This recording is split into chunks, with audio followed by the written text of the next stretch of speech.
মৰিয়নি সমষ্টিৰ অন্তৰ্গত কলিয়াপানী মণ্ডল বিজেপিৰ মহিলা মৰ্চাৰ উদ্যোগত কলিয়াপানী মণ্ডল বিজেপিৰ কাৰ্যালয়ত জন আক্ৰোশ মহিলা পদযাত্ৰা কাৰ্যসূচী ৰূপায়ণ কৰা হয়।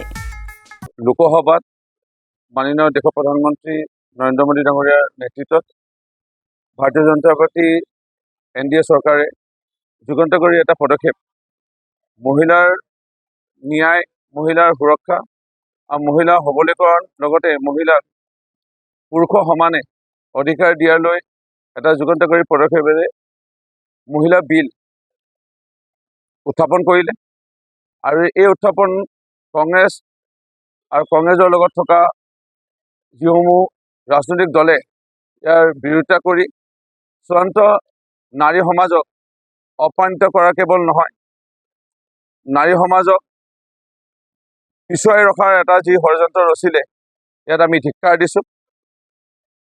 নাৰী শক্তি বন্ধন অধিনিয়ম অৰ্থাৎ এই উমেন্স বিল দেশৰ হিতৰ বাবে খুবেই প্ৰয়োজন আছিল। নাৰী শক্তিৰ বাবে, মহিলা শক্তিৰ বাবে খুব প্ৰয়োজন আছিল।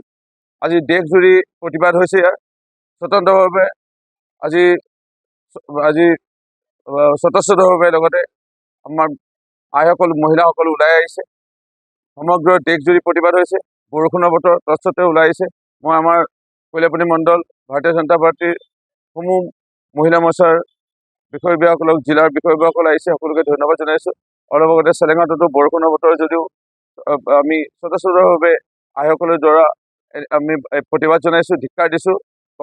কংগ্ৰেছ আৰু কংগ্ৰেছ দলৰ লগত সমৰ্থন কৰা যিসমূহ ৰাজনৈতিক দলে আজি নাৰী সমাজক অপমানিত কৰিলে, আজি তেওঁলোকক ধিক্কাৰ দিছোঁ। তেওঁলোক নিপাত যাওক, তেওঁলোক ধ্বংস হৈ যাওক। উল্লেখযোগ্য যে কংগ্ৰেছে মহিলাৰ বিধেয়ক বিৰোধিতা কৰাক লৈ সমগ্ৰ দেশৰ লগতে কলিয়াপানী মণ্ডল বিজেপিৰ মহিলা মৰ্চাৰ উদ্যোগত এই প্ৰতিবাদী কাৰ্যসূচী গ্ৰহণ কৰা হয়।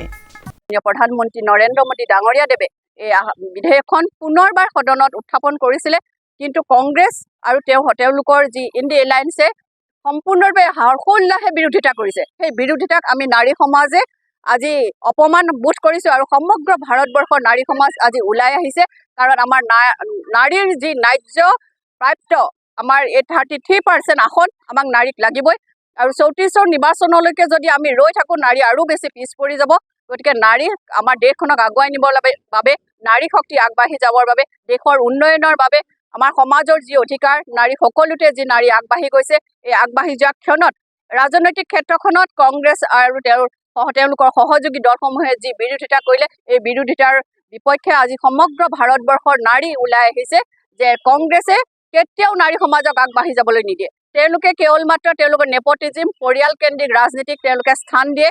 সাধাৰণ ঘৰৰ মহিলাসকলে আগবাঢ়ি আহি আসন লাভ কৰিব বুলি ভাবি তেওঁলোকে এই বিৰোধিতা কৰিছে আৰু আমাৰ আজি নাৰীসকলে তেওঁলোকৰ এই প্ৰাপ্য বিৰোধিতা কৰাৰ বাবে তেওঁলোকে কেতিয়াও সহ্য নকৰে। নাৰীসকল ওলাই আহিছে, নাৰী জাগিছে, নাৰী জাগিবই আৰু নাৰীৰ যি 33% আসন, নাৰীক এই আসন লাগিব। উক্ত প্ৰতিবাদী কাৰ্যসূচীত মৰিয়নি বিধানসভা সমষ্টিৰ বিধায়ক ৰূপজ্যোতি কুৰ্মী, যোৰহাট জিলা মহিলা মৰ্চাৰ সভানেত্ৰী ৰুমি চেতিয়া, যোৰহাট জিলা পৰিষদৰ সভাপতি সুৰজিৎ শইকীয়া, মণ্ডল সভানেত্ৰী ভাৰতী শইকীয়াকে মুখ্য কৰি কেইবাগৰাকীও বিষয়ববীয়া উপস্থিত থাকি কংগ্ৰেছ বিৰোধী শ্লোগানেৰে পৰিৱেশ উত্তাল কৰি তোলে।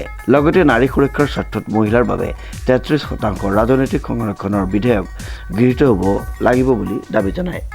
টিয়কৰ পৰা বিৰাজ বৰাৰ ৰিপৰ্ট, নিউজ নাও।